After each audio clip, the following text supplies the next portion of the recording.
So then I had a bunch of cash, and I'm like, what should I do with this? At the time, the Federal Reserve rates were super low, so it's just like...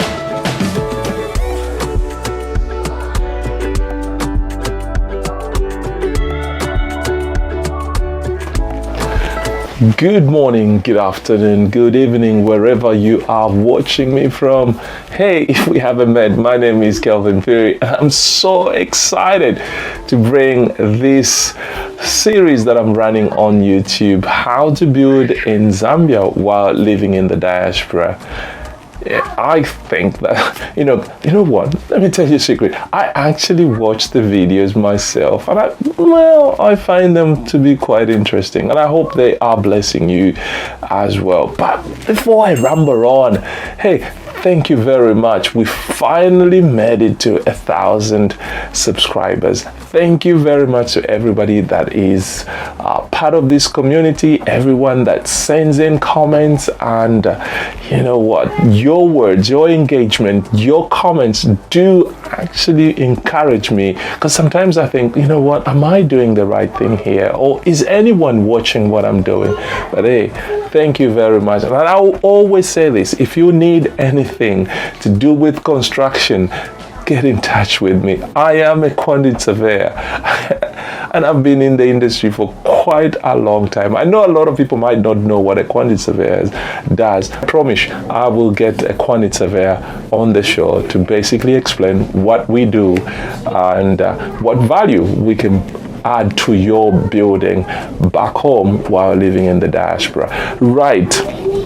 That said, now let me get on to what I wanted to do.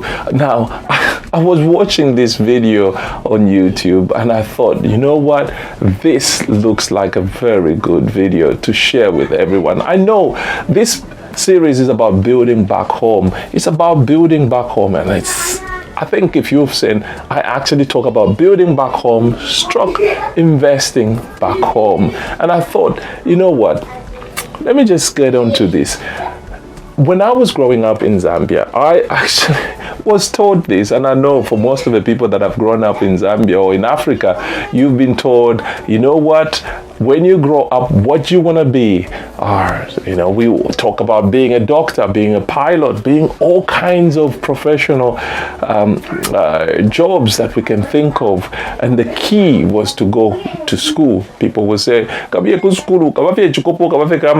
all that. And the emphasis as well, those days when we were growing up, was about actually when you grow up, getting this job, and once you've got a job, save your money in the bank, and then possibly life will be better for you.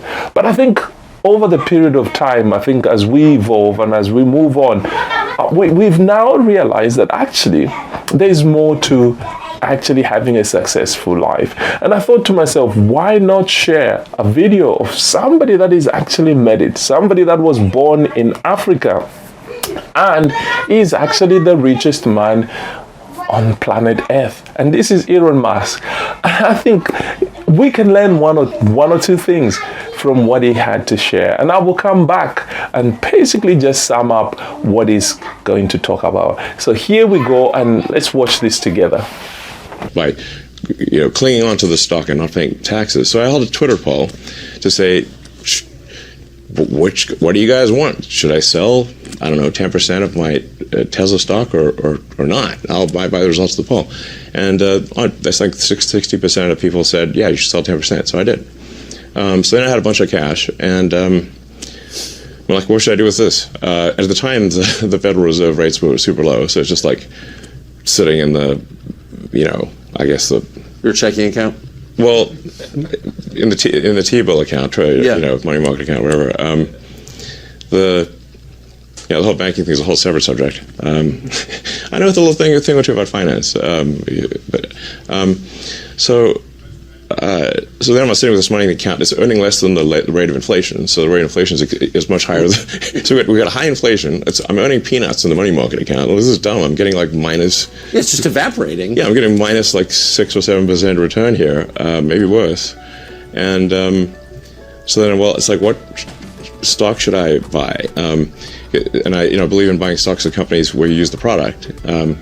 And Apple's got a competing electric vehicle car program. So, I like Apple products. We're not going to invest in them because they've got a competing, autonomous EV program. And so what's the other product that I use a lot? Oh, Twitter. Okay, so I'll, put the money in Twitter. It's better than just having it in, negative 6% inflation situation. So I bought a bunch of Twitter stock. Not like I said, not with the intent of buying the company. Just it's better than keeping it in a money market Do you account. remember how much you bought? I think it was like 8% or something of the company. There you go. I hope you've enjoyed this video. And I think for me, one of the things that I picked up that stood out so much is what this man did when he realized he has a bunch of cash sitting in the bank, and he said to himself, what shall I do? And he started looking at things to invest in, and ultimately he ended up because he realized he was losing money. He was losing money every year because the rate that the bank was giving him was actually far much less than what the rate of inflation was. Now, these are things that we are not taught in Africa.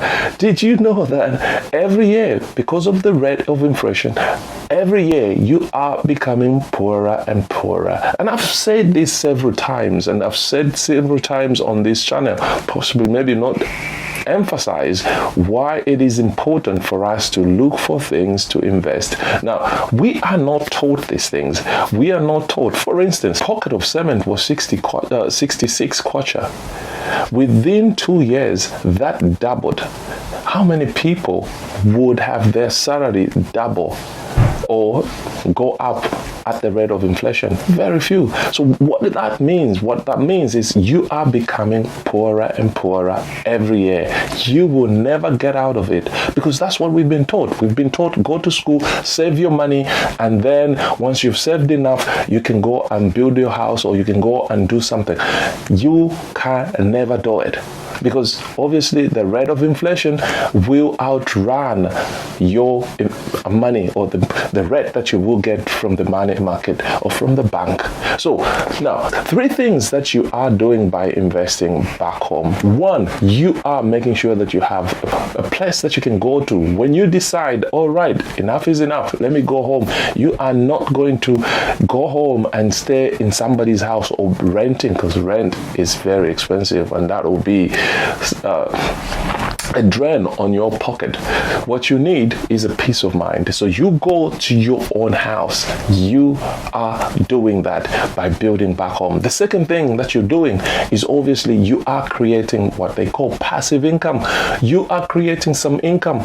If you are in the West, there is some money. If there's somebody that needs to be helped back home, you can use that money. If you go back home and you have these flats or whatever, you will be able to earn some money, at least while you're trying to think of what next to do. The third thing that you're doing is you are ring fencing your money by putting it in an asset that will appreciate over a period of time. Whether it's land, whether it's flats, the value of those assets will keep on going, and you will earn far much more than what you would earn if you had to put your money in the bank. So there we are, by being strategic. I hope you've enjoyed this video, and I hope this video will motivate you to build and invest back home, wherever country you come from.